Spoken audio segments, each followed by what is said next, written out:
So mga ka-wonders, ito yung part 2, no? Nung inaswang na bayaw ko dito sa bundok namin. Ito mga ka-wonders, hapon na. Pumunta ako dito para magpakain ng mga alaga na manok. Kasi wala pa dito yung mga asawa nila, yung asawa ng bayaw ko, yung kapatid ko. Sa 1 linggo pa yata bago uwi. Nandun pa sa Puerto Princesa. So pinapakain ko lang dito tuwing hapon yung mga alaga. Ayan, may aso. Mayroong dyan. Tapos ito may mga ano,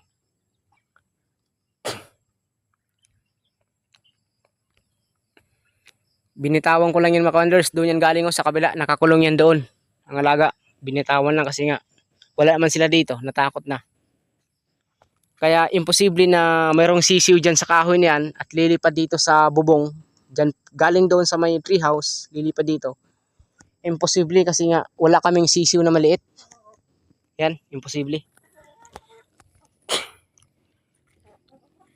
So mga ka-wonders, ito kasi yung problema, no? Kasi nga dito sa labas walang ilaw at saka dito. Yan. So yung mga ganyan kasi mga aswang niyan, takot yan sa liwanag. So may ilaw siya doon lang sa loob. Ibig sabihin kapag nasa loob to, dito sa labas madilim. Kaya natatakot talaga yung tao diyan sa loob. Ay nandiyan siya sa kabila. Ito wala rin tong sara. Diyan siya sa kabila. May ano lang yan, mayroon lang trapal na ano. Sawali bago trapal para na ito magus ng tubig. Yun ang purpose niyan mga ka-wonders. Yan. Kaya siya pinuntahan dito kasi nga walang ilaw yung labas ng bahay. Ang ilaw nasa loob. So noon mga ka-wonders, mga 2010, mayroon ditong bata na dinukot ng aswang daw yun. Totoo yun kasi pista yun kahit ano kayo dito sa amin, pumunta para malaman nyo kung totoo hindi. Kahit pumunta kayo at magtanong dito, totoo po yun.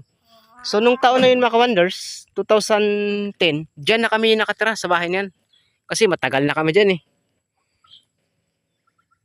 Matagal na kami dyan sa bahay niyan. Dyan na kami nakatira. So balita talaga yun yung may dinukot nga. Tapos meron din na nakatira sa kabilang kabilang bundok. Siguro galing ng baba. Mga 3 kilometers. So lakad lang papunta doon yung mag-ina. And then yung bahay nila ganito rin kalaki. Pero yun matibay. Plain sheet yun. Plain sheet tapos tabla. Nakita ko po yun mga ka-wonders, no? Bakat nga yung kuko sa plain sheet. Kala mo kinaykay ng kuko ng pusa or ano. Ang problema sa kanila, dalawa lang sila na mag-ina. Bata pa yung kasama tapos yung nanay hindi pa rin masyado matanda. Pero natakot pa rin sila kasi yung dalawang asong nila ikot ng ikot sa ilalim eh. Sa ilalim ng bahay, ikot. Ang problema nga, matibay yung bahay kaya hindi siya nakapasok. Pero siguro kung ganito yung bahay niya, baka napasok siya. So marami pa tayong mga karanasan mga ka-wonders na totoo, no? Dito sa lugar namin, totoo talaga na may ganyan. Pero kasi may pinagbibintangan nga na dayo, na babae na yung blue eyes, galing ibang bansa. Kasi yung tao na yon, yung pinsa niya, magkadikit lang sila ng trabaho doon sa ibang bansa. Yung pinsa niya, yun nagkwento dito kasi nauna umuwi eh. Ang sabi daw ng amo ng pinsa niya, yan yung babae na yan, yung pinsan mo, nahawaan niya ng amo niya. Kasi yung amo niya, mataas na uri yan ng vampira. Mataas daw na uri ng vampira. So nung umuwi yun dito, yung babae na yun, nahawaan doon. Nung umuwi siya, yun na, may mga nangyari na ganun. Yung pusa na namatay, na may tama sa leeg, tapos yung 14 piraso na manok na panabong. Ang pinagbibintangan namin nun, Palawan bear, mga ka-wonders. Pero negative. Kasi noon, nag-atake ang Palawan bear. Pero yun na nga, yung masakit nito, yung babae kasi nung nagaling abroad, may nakakita, no? Doon sa bundok. Na naglalakad. Babae siya, mag-ano mo siya doon sa bundok. Tanghaling tapat. Alam nyo rin siguro yung bitag sa labuyo na tinatawag. Yung labuyo mga ka-wonders, yan yung manok na gubat, parang ganyan, no? Pero maliliit lang. Binibitag yan ng mga tao pang ulam. Pero yung namimitag na yun, nakita siya, 2 tao, nakita yung babae na naglakad sa bundok mag-isa. Anong gagawin niya doon?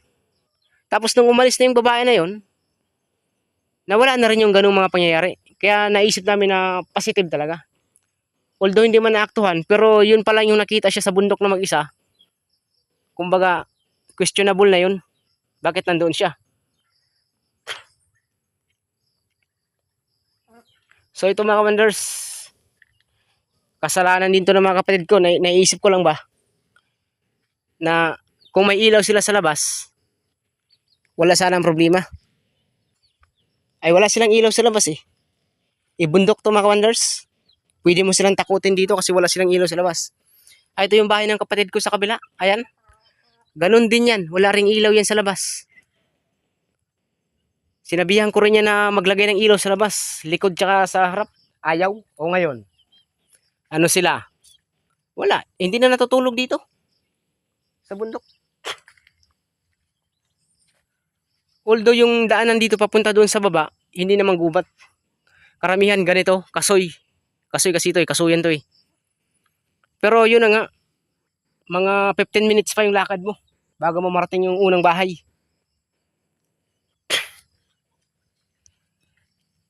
Ganun pa siya katagal mga Wonders. Ayan. So hanggang dito na mga Wonders. Hindi ko napahabaan yung kwento natin. Maraming salamat.